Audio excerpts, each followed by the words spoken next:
এই সমস্যার কারণে 80% ইঞ্জিনই সেলফে স্টার্ট হয় না। দেখেন খুব সহজে যেভাবে সমস্যার সমাধান করা যায় আমি এই ভিডিওতে ধাপে ধাপে দেখিয়েছি। এটা বাজাজ সিএনজি অটো রিকশার ইঞ্জিনের ম্যাগনেট প্রিমিয়াম। এই প্রিমিয়ামটা বাতিল হওয়ার কারণে সেলফে স্টার্ট করতে পারতাছি না। এই কারণে ম্যাগনেটটি খুলে আমি ওয়ার্কশপে নিয়ে আসছি এই প্রিমিয়ামটি পরিবর্তন করার জন্য। আলামিন ভাই দক্ষ মিস্ত্রি সূক্ষ্মভাবে কাজ করতেছে। প্রথমে ম্যাগনেট প্রিমিয়ামে ঝালা দিয়ে লাগানো থাকে, এই ঝালাটা লেদ মেশিনে বেঁধে কেটে নিল।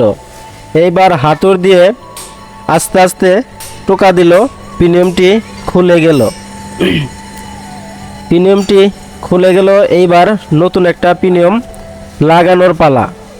প্যাকেট থেকে নতুন প্রিমিয়ামটা খুলে নিব। দেখেন খুব সহজে যেভাবে এই ম্যাগনেট প্রিমিয়ামটা পরিবর্তন করা যায় তা আমি প্রতিটি ধাপে ধাপে দেখাচ্ছি। প্রিমিয়ামটা লাগালো, এইখানেই কিন্তু কাজ শেষ না, এখন হইল ফাইনাল কাজ। প্রিমিয়ামটা বসিয়ে এইবার ঝালা দিয়ে আবার আটকাতে হবে। যেহেতু প্রিমিয়াম ঝালা করা থাকে, ঝালা কেটে পুরাতন প্রিমিয়ামটা বের করা হয়েছে, এবার নতুন প্রিমিয়ামটা জেলে লাগানো হইতেছে। আমার এই চ্যানেলে সিএনজি কাজের সব ধরনের ভিডিও সবসময় আপলোড করে থাকি।